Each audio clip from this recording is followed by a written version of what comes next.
Mheshimiwa Doyo Hassan Doyo. Karibu sana na uweze kutuambia leo ni kikao kazi ambacho mlikuwa mkipitia kusaini maadili, lakini leo unazungumziaje kikao hiki na kwenu nyie kimetoa picha gani kuelekea uchaguzi mwaka 2025? Kwa majina naitwa Doyo Hassan Doyo, ni katibu mkuu wa chama cha National League for Democracy NLD. Kwanza nitoe pongezi kwa Tume Huru ya Taifa ya Uchaguzi kwa namna ambavyo wameendesha hii ya leo. Mimi naweza kuita sherehe ya utiaji, hafla ya utiaji saini maadili ya uchaguzi. Niwapongeze kwa sababu ya uadilifu wao. Yale maoni ambayo tumeyatoa kwa asilimia kubwa yamesomwa hapa. Kila chama kimehisi kwamba kina mchango mkubwa katika maoni ambayo yametolewa leo, yamesomwa yani maoni ambayo tumeyatoa katika Tume ya Taifa ya Uchaguzi kwa asilimia 80 yamesomwa hapa kwenye maadili ya uchaguzi. Kwa hiyo kila chama kimejifeel kwamba kimeshiriki kamilifu kutengeneza hii sheria. Kwa hiyo nitoe pongezi kwa mwenyekiti wa Tume ya Huru ya Taifa ya Uchaguzi na watendaji wake kwa namna ambavyo wamekuwa waadilifu. Na mimi niseme wazi, kama asilimia 80 ya maoni ya vyama vya siasa na wadau yamerudishwa kwetu kwamba yawe ndio maadili, maana yake mimi nina matumaini kwamba uchaguzi utakuwa huru na wa haki kwa mwaka huu wa 2025, kwa sababu nyota njema huonekana asubuhi. Kwa hiyo nipongeze kwa hatua hiyo, na niseme wazi kwamba midamu tumesaini maadili hapa leo, na iomba Tume Huru ya Taifa ya Uchaguzi basi kile kipengele cha kwamba chama cha siasa kama hakita saini maadili haya hakitaruhusiwa kushiriki katika uchaguzi. Naomba sana Tume Huru ya Taifa ya Uchaguzi itembee katika maneno ambayo yapo katika maadili ya uchaguzi wa mwaka 2025. Isiwe inayumba katika maamuzi ambayo yameridhiwa na vyama 18 kati ya vyama 19. Kwa hiyo natamani kuona ukweli wa Tume ya Taifa ya Uchaguzi katika masuala haya ya kusimamia maadili ya uchaguzi mkuu wa mwaka 2025. Doyo Hassan Doyo, chama chako cha NLD kimekupitisha kwa kura nyingi sana kuwa mgombea wa nafasi ya urais mwaka 2025.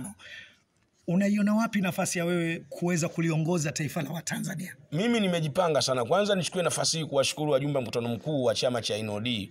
Kwa kweli wajumbe wetu ni 90 ambao wanatoka katika kanda 9 za nchi hii. Kwa hiyo kila kanda inaleta wajumbe 10. Huwezi kuamini ndugu mtangazaji, katika wapiga kura 90 sijakosa kura hata moja. Kwangu ni historia. Zimepigwa kura 90 zote. Naomba nichukue nafasi hii kuwashukuru ndugu zangu, wanachama wenzangu, wajumbe wa mkutano mkuu wa chama chetu kwa imani walioonyesha. Lakini walishawishiwa na nini? Vipaumbele ambao nimevitangaza siku natangaza nia vimewavutia sana. Mimi nimekuja na vipaumbele ambao vinakwenda kutatua matatizo ya Tanzania. Nimekuja na vipaumbele vinavyohusiana na ajira, elimu ambao naitangaza mimi ni elimu tija. Elimu ambayo inamwandaa Mtanzania akitoka shule atakapoishia na uwezo wa kwenda katika soko la ajira. Sizungumzie elimu hii ambayo mtu anakuwa na PhD by then alafu anakwenda kutafuta kiegamio chengine ndio aweze kuishi huku mtu ana master degree. Kwa hiyo nimeeleza hizo vipaumbele katika mkutano mkuu, wakafurahia. Lakini nimekuja na kilimo na ufugaji. Nimeonyesha fursa zilizoko katika kilimo na ufugaji zinawezaje kuwasaidia Watanzania katika maisha yao. Nimekuja na kipaumbele cha kumuinua mtoto wa kike katika elimu ya teknolojia.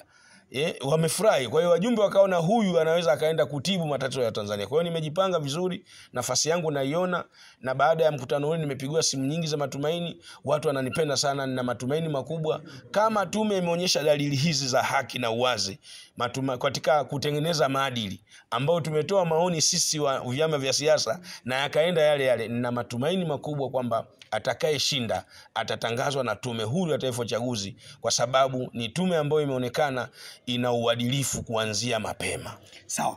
Ukijitizama wewe mwenyewe kama rais mtarajiwa kutoka NLD, chama cha NLD, je, unatosha kuliongoza taifa hili? Na utashi, nimeamua kisaikolojia, kiafya kupambana na changamoto za kuwa rais wa Jamhuri ya Muungano wa Tanzania. Ndugu mwandishi, nchi haibebi kichwani. Nchi ukiwa rais unakwenda kuamua katika masuala ya kisera Kwa hilo nimejipanga sana. Elimu hiyo ninayo, uwezo huo ninao, na uzoefu wa kisiasa ninao.